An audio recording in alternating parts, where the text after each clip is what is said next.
नमस्कार दोस्तों। 5 तारीख को इलेक्शन मतदान हो जाने के बाद सभी मेन मीडिया ने एग्जिट पोल दिखाया। उसमें कांग्रेस की सरकार बनती दिखाई, निर्दलियों के जितने बारे भी कहा, लेकिन एक हमने भी आपस में चर्चा करके बातचीत करके हर विधानसभा क्षेत्र से एक सर्वे हमने भी किया था, जिसके मुताबिक हमने 8 निर्दलीय उम्मीदवारों की स्थिति मजबूत पाई और हमें लगता है कि ये 8 निर्दलीय विधानसभा में जाएंगे। अब मैं बात करने वाला हूं सबसे पहले अंबाला कैंट के बारे में। अंबाला कैंट में अनिल विज, जो कि पूर्व में गृह मंत्री भी रहे हैं, बीजेपी सरकार में बड़े अच्छे पद पर भी रहे और उन्होंने कार्य भी ठीक किया, लेकिन पब्लिक में उनके प्रति गुस्सा था, जिसका फायदा चित्रा सरवारा, जो कि निर्दलीय कैंडिडेट हैं। पहले चित्रा सरवारा कांग्रेस की टिकट की मांग कर रही थी, लेकिन कांग्रेस ने उन्हें टिकट ना देकर किसी अन्य को अपना उम्मीदवार बनाया, जिससे नाराज होकर चित्रा सरवारा ने अंबाला कैंट से चुनाव लड़ने का फैसला किया। और मुझे लगता है कि उनका फैसला यह सही सिद्ध होगा, क्योंकि अंबाला में जो अनिल विज के खिलाफ नाराजगी थी वो लोगों ने एहसास उनको करवाई है और मुझे लगता है कि वहां शायद चित्रा सरवारा ये सीट निकाल सकें। दूसरी सीट है कलायत की। कलायत के बारे में भी सर्वे आए हैं, जिसमें कांग्रेस से उम्मीदवार को मजबूत दिखाया है, लेकिन हमने जिनसे बात की उनके मुताबिक शायद विकास सारण ये सीट ना निकाल लें। और यहाँ जो स्थिति है, अनीता ढुल जो निर्दलीय हैं उनकी मजबूत बताई जाती है। उसका कारण जाति आधारित इलेक्शन बताया जाता है, क्योंकि वैसे तो अनीता ढुल भी जाट कम्युनिटी से बिलोंग रखती हैं, लेकिन उनके प्रति जाटों में ज्यादा पसंद रही वो। और विकास सारण को वोट तो अच्छे मिले हैं, मुकाबला भी विकास सारण से ही होगा, लेकिन मुझे लगता है कि शायद कलायत से अनीता ढुल ही विजयी रही। ठीक इसी तरह से कच्छर जिले की एक पुंडरी विधानसभा है। पुंडरी विधानसभा क्षेत्र का वैसे भी इतिहास रहा है कि यहाँ हर बार निर्दलीय कैंडिडेट ही इलेक्शन जीतता है, लेकिन इस बार सभी पार्टियों ने पूरे अपने मजबूत कैंडिडेटों को यहाँ से टिकट दी। लेकिन मुझे लगता है कि पुंडरी विधानसभा क्षेत्र अपना इतिहास दोबारा दोहराने जा रहा है और मुझे लगता है कि यहाँ से सतवीर बाणा, जो कि निर्दलीय इलेक्शन लड़े हैं, और वो ही विजयी रहेंगे। इसके बाद मैं बात करता हूं समालखा विधानसभा क्षेत्र के बारे में।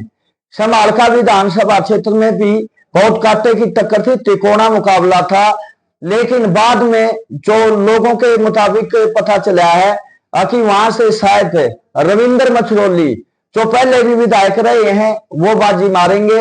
और यहाँ से वैसे धर्म सिंह छोकर वो भी मजबूत कैंडिडेट थे, लेकिन लास्ट में इलेक्शन आते आते रविंद्र मछरोली ने अपना चुनाव मजबूत किया और उनके प्रति लोगों में उत्साह देखने को मिला और मुझे लगता है कि यहां से रविंद्र मछरोली जीत सके।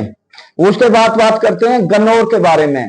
गन्नौर की सीट भी वैसे तो हुड्डा के लिए ये नाक का सवाल बनी हुई सीट थी और बीजेपी के लिए भी, क्योंकि दोनों ही पार्टियों ने अपने पूरे कद्दावर नेताओं को उतारा है।